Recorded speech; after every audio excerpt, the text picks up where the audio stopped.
Power Judges ng Pilipinas Got Talent, ipinakilala na.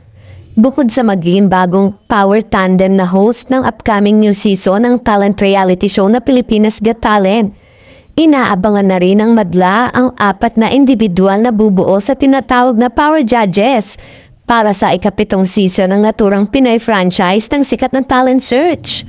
At ngayong gabi ay pinakilala na ang 2 host na makakasama gabi-gabi.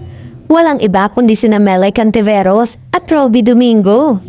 Samantala, nagmarka rin ang PGT dahil sa mga mapanuring mata ng mga hurado at malalaking pangalan din ang mga nagsilbing hurado sa unang 6 na season nito gaya ni na Miss Chris Aquino, Ay de las Alas, Miss Angel of Sin, ngayon senator na si Robin Padilla.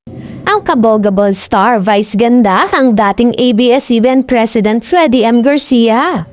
At ngayong season ay matunog na ang mga pangalan na FMG, Eugene Domingo, Catherine Bernardo at Donnie Pangilinan bilang mga bagong judges na ipakikilala sa official reveal ng mga bigating pangalan na magiging mga hurado ng PGT7 bukas, Friday, February 21 sa TV Patrol.